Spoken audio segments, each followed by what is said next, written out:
has the worst wax in the business? Yeah, it's pretty bad. I mean, what makes it bad? I don't know.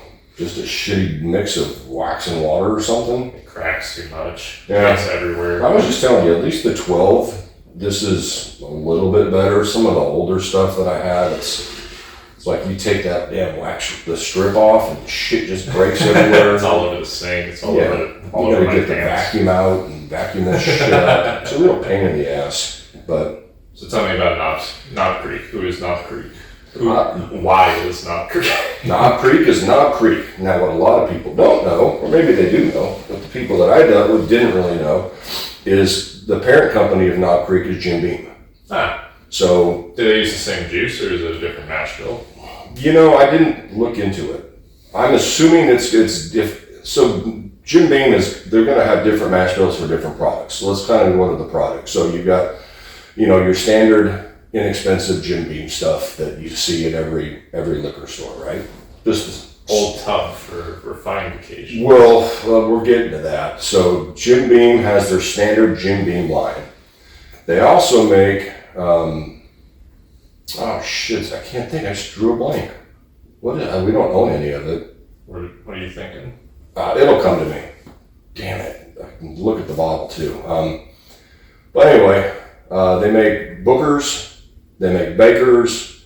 They make the Little Books. Mm-hmm. They make stuff like Old Tub, which, like you told me once, it tasted like it was made in the tub. If anything, that's an insult to bathtub gin. Right. They make the Old Granddad line. Yes, they do, which I do like Old Granddad 114. I've heard good things about Old Granddad Bottled and Bond. I wouldn't be surprised if it was half decent. It's like old school.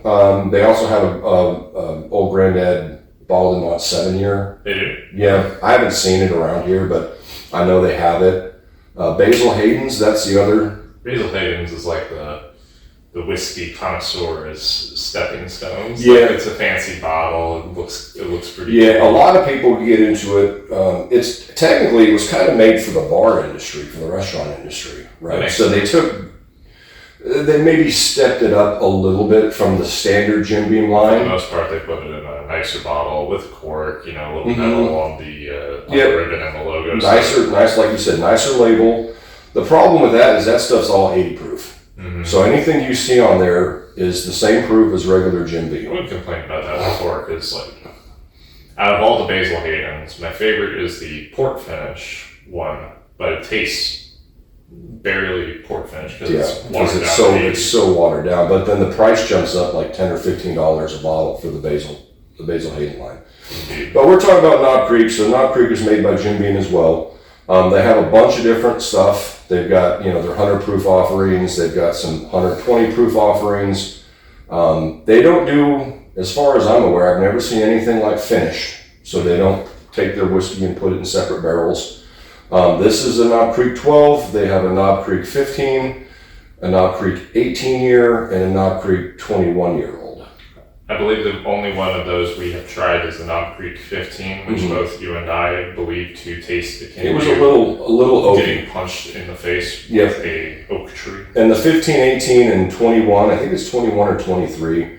Either way, I think it's 21. Those are going to be almost impossible to find. Now, this one was interesting because I've had multiple bottles of it, and here this is November? Yeah. So around Georgetown, Texas, I've actually been seeing more of the Knob Creek 12, out there. Which is in line with a prediction video we did 2 months ago at this point, where you suspected that there was going to be more age-stated whiskey in the market. Now, the 12 they've done forever. Mm-hmm. And one of the knocks on the Jim Beam guys was that a lot of those Knob Creek and the barrel selection, so when the store does a barrel pick, some of that stuff would be 12, 13 years old. Mm-hmm. So during the glut, they had to go younger whiskeys. Sure, right? just like Wild Turkey, they cut out the age stated on the barrel one. Right. So now I've seen on the interwebs, they are letting some people do barrel picks of the standard Knob Creek. So you're getting a Knob Creek at 120 proof, and it's a single barrel. Everything I own, except the one in the box. Yeah, that might be a single barrel. I don't know. It doesn't matter. But most of it is they're going to blend a bunch of barrels together. Now I can see why snobs would knock that because. But snobs are going to knock everything because they're fucking snobs. I don't disagree. So I don't care. But blenders have a tough job. Yeah. And they can make it just as cool as a single barrel. Correct. And then we've talked about this before. So this is a 12-year age-dated whiskey, meaning whatever whiskey's in this bottle is going to be 12 years old or older, right? So you could have, and that's a cool thing from, bottle to bottle, as far as if you buy it throughout the year. You could have some really, some older stuff in there, but the minimum is going to be 12 years. Right. And I think for the price, how much are they asking? It's 60-ish, $70. It's very reasonable. You once told me that the rule for age-stated bourbon is $10 for every year. That's pretty standard. So, like the Eagle Rare, which you can't find, right? But maybe you can sometimes. Then the Kenna 10 is right around the $60 to $70 range. This 12-year, same thing, probably closer to 70-ish. So in that case, in our market. So maybe 15 years or less, it's more like $5 a year. Depends, unless you get into that Calumet, whatever it is, 15 or 18 year that they just put out, and that's $500 a bottle. So there's no rhyme or reason. The distilleries are gonna. It's priced whatever people will pay for. Yeah, pretty much. So, but yeah, that's sort of the story with Knob Creek. Generally speaking, you have a higher opinion of Knob Creek than most other Jim Beam products. Yeah, I'm not the biggest Jim Beam fan, and for me, I think it's particularly the yeast strain that they use. Which creates that nutty flavor. It can, yeah. Like if you ever had a Booker's or something like that. Old Grandad 114. Yeah. Old Grandad 114 has a strong nutty flavor. Yeah. And as far as value goes, we really should do a review of it, because Old Grandad 114 is 114 proof bourbon for like $21. 21, depending on where you are in the market. But if you don't like the nutty, but this smells good, right? There's no nuttiness in it. No, I imagine the yeast strain and the flavor that it creates is tamped down by age in the barrel. Could be, or they could be using a different yeast strain. That could be. And they could play with the mash bill. Maybe that's why you like Knob Creek. I didn't do my homework. We literally just walked in here and so let's talk about that bottle. So, hey, speaking of which, how much knowledge do you think someone needs before they go and purchase a bottle of whiskey? Like, do you need a lot? Do you need a little? Do you just need to know the basics about how it's going to taste? Man, that's pretty damn good. Do you need to know all the mechanics behind how the bottle was made? No. So that's why, we've talked about it before, right? Like, when I started... That's very good. I started this sort of mess. I didn't know anything. I was like a lot of people. I watched some stuff on the YouTubes, found a couple people that I found interesting, and then just went through it the long way. When I worked at the store, I would get a lot of people that came in and knew absolutely nothing.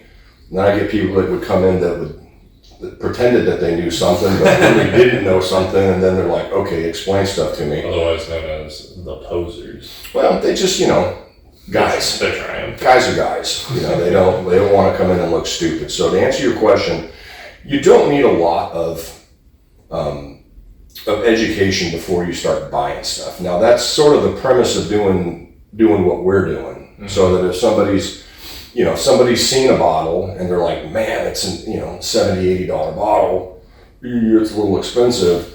That's where you go to videos, and hopefully you go to people that you trust, and you're like, okay, I like what they're doing. And then it's like anything. It's like buying clothes, right? You can get into the weeds as much as you want to. And I've met a lot of people that really like getting into the weeds, and they like being nerdy and talking about stuff, where I've met other people that are just like, it just tastes good. Give me something that tastes good. Yeah, give me something that tastes good, and then, hopefully if you can find somebody at a local store that'll kind of guide you in the right direction, then you'll be able to trust them, right? And so you'll be able to take their recommendations. The other thing that you can do, obviously, is like kind of like what I did, is you just sit down, you find a bottle, and if you don't care about the tasty notes, but you're just like, I wonder if it's good or not. And then you have to take it with a grain of salt, right? Because everybody's palate's different. Your palate's different than mine, and mine's different than every other knucklehead on the internet doing whiskey videos and stuff. For instance, I like single malt more than you do. Yeah, but I can appreciate it, right? So to answer your question, you don't need a lot. I mean, I think if people are watching videos on YouTube, right, they're already a little curious. Yeah, they have more than a base understanding. Right. People that just want to go buy a bottle to do shots and get ripped, they're not really curious about the difference between a Knob Creek and a Booker's, or a Buffalo Trace and an Old Forester. They don't care. They just want to get drunk, and that's fine too. But if people are interested, that's why we do some of these videos that we do, and a lot of people do it because it's just we're trying to help educate a little bit. And after however many 10 years of the nonsense that I got up in this flipping head, then it just sort of and that's what I like the most at the store. I really did, for all the bullshit. For all the nonsense. And all the nonsense. All the chicanery. And every asshole coming in, do you have anything allocated? Do you have anything else? Fuck off, right? CEO over here actually heard a guy say that in the Total Wine when we were down in Cedar Park, and it was embarrassing. Yeah, and we'll do some of the videos of some of the cool shit we got. from the hall from Cedar Park. That I didn't tell him. He doesn't get to know. Like, fuck off, go away, dude. It's like in the clothing business. Someone comes in, does not understand the quality of the jacket that they have. I want to take it from them and be like, you're not good enough for this. Mm-hmm.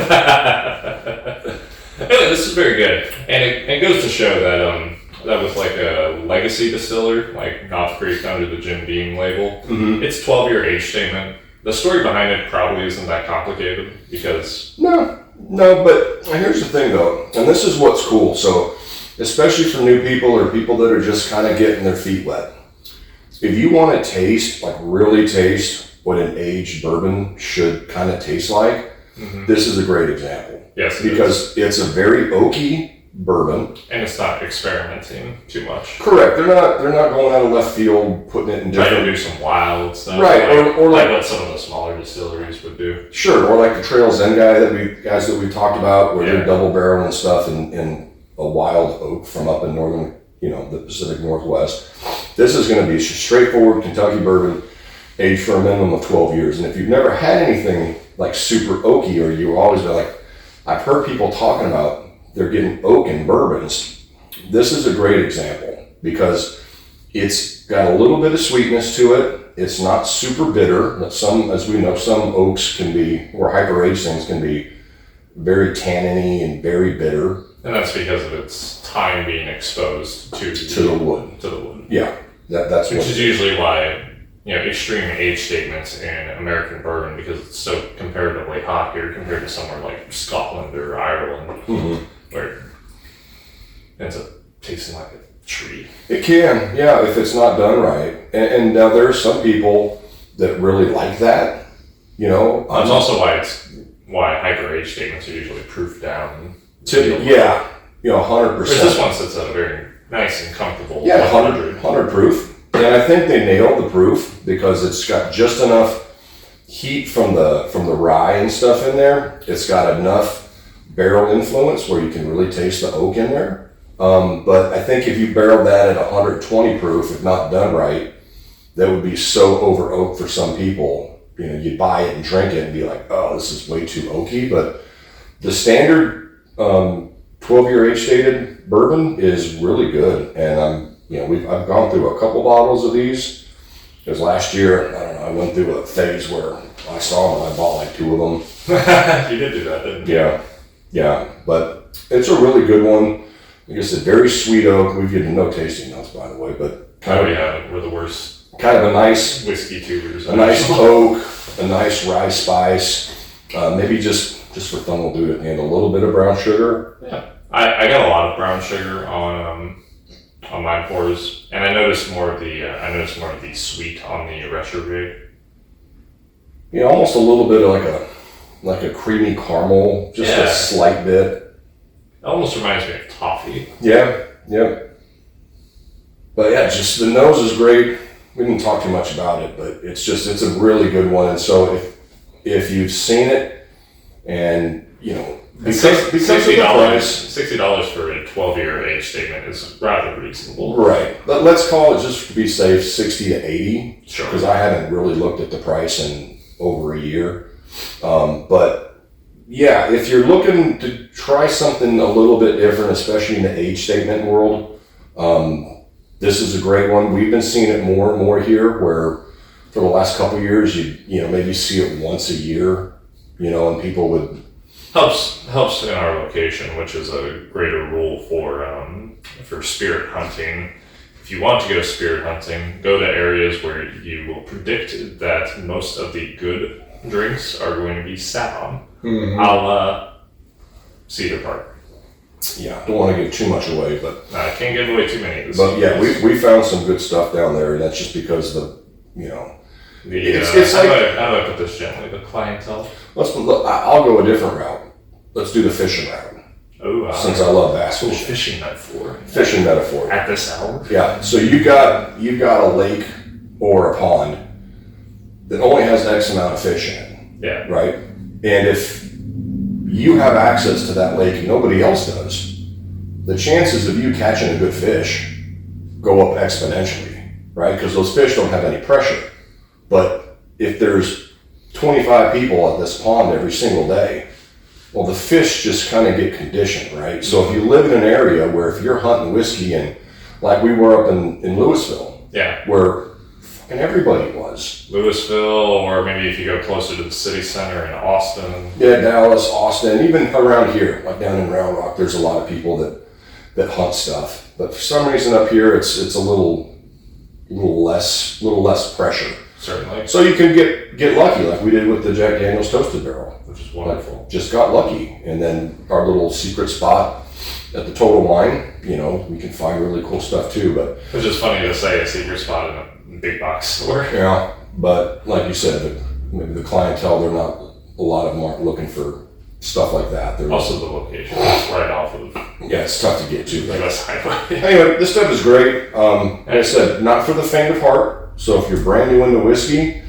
this one, you might wait, a year or two just to kind of acclimate and try different stuff, before you start getting into... Stick to Old Forester 86 for a while, because that's certainly more approachable. Yeah, that's a good beginner. And then I used to do that too at the store, Old Forester 86. Start with that, go to the 100 proof, go up to the Statesman, and then go through the Whiskey Row line. And then, you just went through 8 bottles, right? And now you have at least a good understanding of Old Forester, and you can do that with a ton of different distilleries, especially the big boys. Pretty much any distillery that's been around for a long, long time has entry-level offerings. Mm-hmm. Yep. But if you're a little more adventurous, you've never tried something that is going to definitely be a bigger punch of oak to it, Knob Creek 12 is a good one to try, and if you got the money, I say go buy it. If you have the money. We always find a way to have the money. Ain't that the truth?